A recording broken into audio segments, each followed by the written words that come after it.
Il est 19h32 à Paris. Nous continuons de vivre ensemble ce retour triomphal du PSG après sa victoire hier à Munich contre l'Inter Milan. Ils ont été reçus à l'instant par Emmanuel Macron à l'Elysée.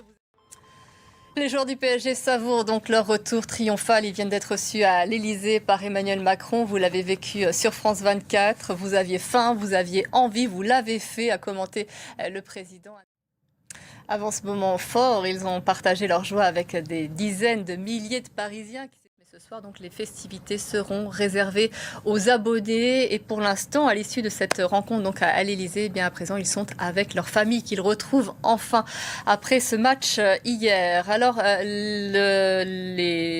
pardonnez-moi, il y a eu des critiques de la part du président Macron. Je tiens à les préciser puisqu'il en a parlé dès le début de son allocution devant les joueurs. Le président français a condamné les violences hier, des violences intolérables.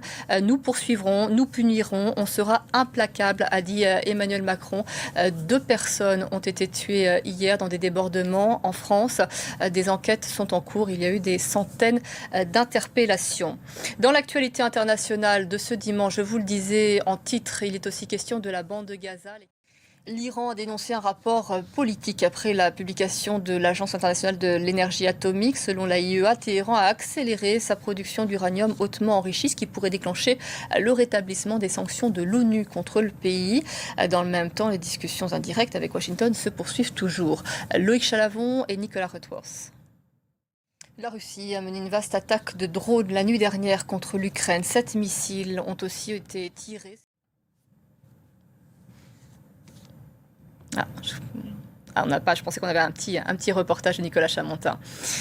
Dans l'actualité de ce dimanche, il était aussi question de ce scrutin présidentiel en Pologne. Les bureaux de vote ferment à 21h. Scrutin donc très serré. Et pour ce scrutin, la participation est apparemment forte. À 17h, le taux de participation était de 54,91%. Je vous propose d'écouter la correspondance de Gulliver Krag.